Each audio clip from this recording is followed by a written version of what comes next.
الحمدللہ والصلاة والسلام علی رسول اللہ وعلی آلہ وصحبہ وموالہ۔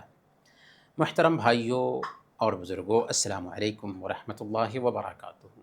سورہ المجادلہ کا درس چل رہا ہے اور آج سورہ المجادلہ کی آیت نمبر 8 سے 9 تک کی تفسیر ہم سمجھنے والے ہیں۔ اللہ تعالیٰ فرماتا ہے اعوذ باللہ من الشیطان الرجیم، بسم اللہ الرحمن الرحیم۔ الم تر الی الذین نہوا عن النجوى ثم یعودون لما نہوا عنہ۔ کیا آپ نے ان لوگوں کو نہیں دیکھا جنہیں کانا پھوسی سے، مناجات سے روک دیا گیا تھا، سرگوشی سے روک دیا گیا تھا، پھر بھی وہ وہی کرتے ہیں جس سے انہیں منع کیا گیا تھا۔ اس آیت کریمہ میں اصل میں اشارہ ہے یہود کی طرف اور منافقین کی طرف۔ مدینہ کے یہود اور مدینہ میں کچھ لوگ تھے جنہوں نے ظاہر میں اسلام قبول کیا تھا لیکن دل میں کفر چھپا ہوا تھا، یہی منافق کہلاتے ہیں۔ تو یہ یہودی اور منافقین مسلمانوں کو تکلیف پہنچانے کی طرح طرح کی حرکتیں کیا کرتے تھے۔ ایک حرکت تو ان کی یہ تھی کہ اسلام دشمن طاقتوں سے وہ چھپ کر کے تعلقات بناتے تھے تاکہ مسلمانوں کو نقصان پہنچائیں۔ اسی طریقے سے مسلمانوں کو کمزور ثابت کرنے کے لیے خفیہ چھپ چھپ کر کے میٹنگیں کرتے تھے۔ بلکہ کبھی کبھار تو یہ ہوتا کہ جہاں مسلمانوں کو وہ دیکھتے وہاں پر بیٹھ کر کے آپس میں کانا پھوسی اور خسر پھسر کرنا شروع کر دیتے ان کے سامنے ہی۔ اسی لیے اسلام نے ان کو اس سے کانا پھوسی سے منع کیا کہ ایسا مت کرو، اور ہمارا اسلام چونکہ دین فطرت ہے اس لیے ہمیں دوسروں کے سامنے، جب کہ وہاں پر ایک آدمی بیٹھا ہوا ہے، دو آدمی آپس میں اگر سرگوشی کے انداز میں بات کرنے لگیں تو اس کام سے منع کیا۔ صحیح بخاری کی روایت ہے، اللہ کے نبی صلی اللہ علیہ وسلم بیان فرماتے ہیں اذا کنتم ثلاثة فلا يتناجى اثنان دون الآخر فإن ذلك يحزنه، کہ جب تم تین ہو تو دو الگ میں سرگوشی نہ کرے، اس لیے کہ یہ چیز تیسرے آدمی کو غمگین کرے گی۔ وہ تیسرا جو ہے وہ سوچنے لگے گا کہ شاید میرے ہی بارے میں اس طرح کی گفتگو چل رہی ہے۔ اسی طریقے سے اللہ کے رسول صلی اللہ علیہ وسلم کی مجلس میں جب یہ آتے تھے تو آپس میں عجیب عجیب طرح سے سرگوشی کے انداز میں، کانا پھوسی کے انداز میں باتیں کیا کرتے تھے، اور اللہ کے نبی صلی اللہ علیہ وسلم اور صحابہ کرام کے پاس بیٹھ کر کے آنکھیں مارتے تھے۔ اللہ رب العالمین نے انہی چیزوں کی طرف اشارہ کرتے ہوئے اس آیت کریمہ میں وضاحت کیا کہ یہ جو طریقہ ہے یہودیوں کا یا منافقین کا، یہ طریقہ نہایت ہی گھٹیا طریقہ ہے۔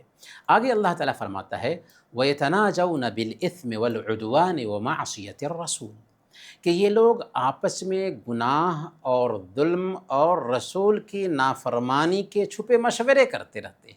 تو گویا کہ ان کا مقصد ہوتا ہے گناہ کرنا، مقصد ہوتا ہے ظلم و زیادتی، مقصد ہوتا ہے رسول کی نافرمانی، اور اس کے لیے یہ سازش پر سازش کرتے رہتے ہیں، یہاں تک کہ مجلسوں میں بھی ہوتے ہیں تو وہ اشارے کرتے ہیں۔ وَإِذَا جَاءُوكَ حَيَّوْكَ بِمَا لَمْ يُحَيِّكَ بِهِ اللَّهُ، اور جب آپ کے پاس آتے ہیں تو آپ کو ان الفاظ سے سلام کرتے ہیں جن الفاظ سے اللہ نے آپ کو سلام نہیں بھیجا۔ اس میں بھی اصل میں یہودیوں کی ایک سازش کو اللہ تعالیٰ نے بیان فرمایا کہ جب یہ اللہ کے نبی صلی اللہ علیہ وسلم کے پاس آتے تھے تو اللہ کے نبی صلی اللہ علیہ وسلم کے اوپر بد دعا کرنے کے لیے الفاظ ایسا استعمال کرتے تھے سلام کا کہ بد دعا کے کلمات بن جائے۔ چنانچہ کہتے تھے السلام علیکم۔ السلام کے معنی ہوتے ہیں موت، آپ پر موت ہو، اس انداز میں اللہ کے نبی صلی اللہ علیہ وسلم کو سلام کرتے تھے، اور اللہ کے نبی صلی اللہ علیہ وسلم ان کی سازش کو سمجھ لیتے تھے۔ اسی لیے اللہ کے نبی صلی اللہ علیہ وسلم نے بیان فرمایا کہ جب اہل کتاب تمہیں سلام کریں تو تم وعلیکم کہو۔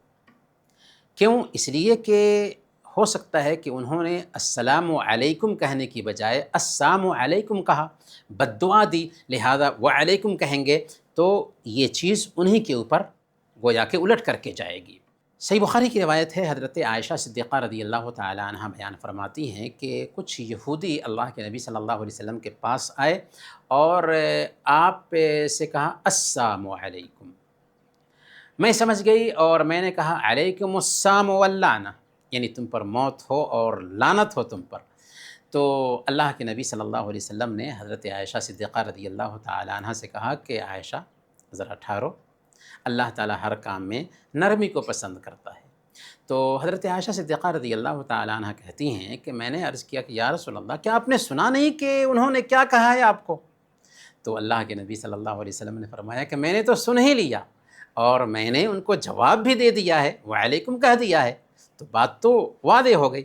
ہاں، یہاں پر ایک مسئلہ یہ سمجھنے کا ہے کہ ایک غیر مسلم اگر السلام علیکم کلیئر انداز میں کہتا ہے، تو امام ابن القیم رحمۃ اللہ علیہ نے یہ مسئلہ بیان کیا ہے کہ اگر کوئی غیر مسلم کلیئر انداز میں السلام علیکم کہتا ہے تو اس کا جواب وعلیکم السلام کے ذریعہ ہی دیا جائے گا، کیونکہ اللہ تعالیٰ فرماتا ہے وَإِذَا حُيِّيتُم بِتَحِيَّةٍ فَحَيُّوا بِأَحْسَنَ مِنْهَا أَوْ رُدُّوهَا، کہ جب تم سلام کا جواب دو تو بہتر طریقے سے جواب دو، یا جو سلام کیا ہے ہو بہو ویسے ہی لوٹا دو۔ تو اگر کوئی آدمی السلام علیکم کہتا ہے تو آپ جواب میں کہیں گے وعلیکم السلام ورحمۃ اللہ، رحمۃ اللہ کا اضافہ کرتے ہیں، وبرکاتہ کہتے تو اور اچھی بات ہے۔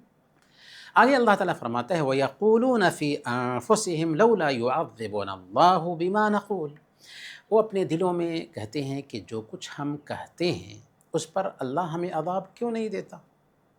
یعنی وہ اللہ تعالیٰ سے عذاب کی مانگ کرتے تھے کہ ہم ٹھیک ہے آپ کے خلاف بات کر رہے ہیں، آپ کے خلاف سازشیں کر رہے ہیں، تو اللہ کا عذاب لے کر آ جائیے تاکہ ہمیں سزا مل جائے۔ تو گویا کہ وہ اللہ تعالیٰ کو چیلنج کرتے ہوئے اس طرح کی بات کرتے تھے کہ اگر ہم کسی طرح کی غلطی کر رہے ہیں تو ٹھیک ہے، اس غلطی پر اللہ ہم کو سزا دے دے تو ہم مان جائیں گے کہ واقعی کوئی اللہ ہے یا آپ رسول ہیں۔ حالانکہ اگر غور کریں تو اسی آیت کریمہ میں اللہ تعالیٰ نے اپنے نبی کی سچائی بیان کر دی، کیونکہ ان کے راز کو جو وہ چھپا کر کے رکھتے تھے اللہ تعالیٰ نے کھول دیا۔ چنانچہ اللہ کے نبی صلی اللہ علیہ وسلم کے سچا ہونے کے لیے یہی دلیل کافی ہے کہ اللہ تعالیٰ نے آپ کو ان کی حرکت سے آگاہ کر دیا اور قرآن کریم میں ان کی سازش کو بیان کر دیا۔ اسی لیے اللہ تعالیٰ فرماتا ہے آگے حسبہم جہنم یصلونہا فبئس المصیر، کہ ان کے لیے جہنم کافی ہے، اس میں وہ داخل ہوں گے اور یہ بہت ہی برا ٹھکانہ ہے۔ یعنی اللہ تعالیٰ ان کی سازشوں کو جانتا ہے اور ان کے رگ رگ سے واقف ہے۔ اگر چاہتا تو زمین کو حکم دیتا، زمین انہیں نگل لیتی، آسمان کو حکم دیتا، آسمان انہیں اچک لیتا، لیکن اللہ تعالیٰ نے ایسا نہیں کیا، یہ اپنی حکمت کے تحت کیا ہے، اور اللہ تعالیٰ کی حکمت کو انسان نہیں سمجھ سکتے۔ وما اوتیتم من العلم الا قلیلا، تمہیں بہت کم علم دیا گیا ہے۔ تو اسی لیے اللہ تعالیٰ نے فرمایا کہ ٹھیک ہے، ہم ان کی سازش پر دنیا میں گرفت نہیں کر رہے ہیں تو اس کا مطلب یہ نہیں ہے کہ وہ اللہ کے عذاب سے بچ چکے ہیں، نہیں، بلکہ اگر دنیا میں ان کو سزا نہیں ملی ہے تو آخرت میں سخت سے سخت سزا سے وہ دوچار کیے جائیں گے۔ وہ دنیا کے عذاب سے نجات پا گئے ہیں تو آخرت کا عذاب ان کے لیے تیار ہے۔ اس کے بعد اللہ تعالیٰ نے ایمان والوں کو خطاب کیا، یا ایھا الذین آمنوا اذا تناجیتم فلا تتناجوا بالاثم والعدوان ومعصیۃ الرسول، کہ اے ایمان والو جب تم آپس میں سرگوشی کرو تو گناہ، ظلم اور رسول کی نافرمانی کی سرگوشی نہ کیا کرو۔ وَتَنَاجَوْا بِالْبِرِّ وَالتَّقْوَى، بلکہ نیکی اور تقوی کی سرگوشی کیا کرو۔ گویا کہ اس آیت کریمہ میں اللہ تعالیٰ نے کلیئر انداز میں یہ بتا دیا کہ سرگوشی بذات خود غلط نہیں ہے۔ اگر سرگوشی کی جا رہی ہے تو سرگوشی غلط نہیں ہے۔ ہاں، غلط سرگوشی کیا ہے؟ غلط سرگوشی یہ ہے کہ گناہ کے لیے سرگوشی کی جائے، ظلم و زیادتی کے لیے سرگوشی کی جائے، رسول کی نافرمانی کے لیے سرگوشی کی جائے۔ لیکن اگر اچھے کاموں کے لیے سرگوشی کی جا رہی ہے، تقویٰ کے کاموں کے لیے سرگوشی کی جا رہی ہے، تو یہ جائز ہے اور اچھی چیز ہے، بلکہ مطلوب ہے۔ شریعت اس بات پر ہمیں ابھارتی ہے کہ نیکی کے کام کے لیے دو لوگ بیٹھ کر کے آپس میں سرگوشی کریں، گفتگو کریں۔ اور اخیر میں اللہ تعالیٰ فرماتا ہے وَاتَّقُوا اللَّهَ الَّذِي إِلَيْهِ تُحْشَرُونَ، کہ اس اللہ سے ڈرتے رہو جس کے سامنے تم سب جمع کیے جاؤ گے۔ تو سب سے پہلے اللہ تعالیٰ نے اس بات کا حکم دیا کہ تمہارے اندر تقویٰ آنا چاہیے۔ تقویٰ کیا ہے؟ حضرت علی بن ابی طالب رضی اللہ تعالیٰ عنہ تقویٰ کی تعریف کرتے ہوئے کہتے ہیں الخوف من الجلیل والعمل بالتنزیل والقناعة بالقلیل والاستعداد لیوم الرحیل، کہ اللہ کا ڈر ہو، شریعت کے مطابق عمل ہو، کم پر قناعت ہو، اور اللہ تعالیٰ نے جتنا دیا ہے اس سے ہم خود کو راضی کر لیں، تو حقیقی معنوں میں ہمارے اندر تقویٰ آ چکا ہے۔ بنیادی طور پر تقویٰ یہ ہے کہ اللہ تعالیٰ نے جن کاموں کا حکم دیا ہے ہم ان کاموں کو کریں، اور جن کاموں سے روک دیا ہے ہم ان کاموں سے خود کو روک لیں، تو ہمارے اندر تقویٰ آ چکا ہے۔